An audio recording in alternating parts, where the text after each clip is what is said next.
Машалла, Турат байке, бұл гигант қо. О, Не болған қочқор бұл, бір малымат беріңші. Эталон деген қочқор. Атасы Боғаныш деген қочқордың баласы, енесі 80, да? Прямой 80-ін бі? 80-ның внучкасы. Внучкасы. 80-ның внучкасы. Машалла. Оғанда 80-ның мықты балдарынан алып қошқамыз.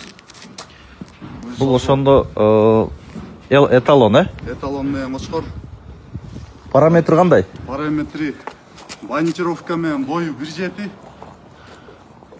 Құлақ 20+, элитада. 2025 Қарауылта выставкасына чемпион болған, экстерьер бойынша. Машалла. Ба берген бі бұға? Жоқ, сатпайым да өле жатам. Атак, мында интерес қыл ба бербейді ау? Интерес бер қылы өле жатам, бірақ. Примерно қанша мында? 100-тің тегерейіне чейін деп отшат. Атак, басы бұчылған жоқ. Былтыр 100-ке берем деп отқан, манан кейін быйыл уже қозылары результат беріп отқаннан кейін уже смысл жоқ та. Қозылар уже анық болып қалды? Қозылар уже анық, еркек ұрғачыдай бірдей ұрытады да барын тек. Двойной удар болады бір де? Бұйырса, Құйрықты қарағыла. Бұл қантып келіп қаңыз ке? бұл өзім чарбаман туылған. Селекция ғой? Селекция, өз үстін селекция, ене жағынан конкретна селекция келген да бұны.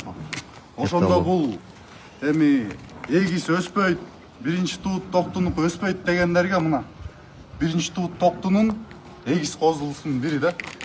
Ошону чында эле бири эгиздин бирөөсү өспөй калат дей берет го, кандай болуп калат? Экинчиси метровый да мунуку. Да, барбы экинчиси? Экинчисин сатып жөргөн бул Карабалтага эле. Канчага кеткен экинчиси? Экинчисин жаш кезинде эле берген, арзан эле. $3000 эле берген. Кимде азыр ошоңуз азыр? Так, ошо Карабалтада эле байкеде, Мирлан деген. Результат берет алды эле? Алды эле, шүгүрлө берип атат. Сон бул түстө жакшы экен, а? Бунун бели да түс, эми абсолюттарга мындай редкость да, мондай экстерьер менен элечи. Куйругу түшүп кетет возраст келгенде. Значит, азыр $100,000 бербейсиз, а? Козуларына эле $10,000 берип атат да, берген жокмун да, ургачыларына. Да? Эми Кудай буйрса ушудан метровый маткалар чыкса, Кыргызстандын Арашанын селекциясына жакшылап алым болуп калайт. Мыкты. Өтө сон. Машалла.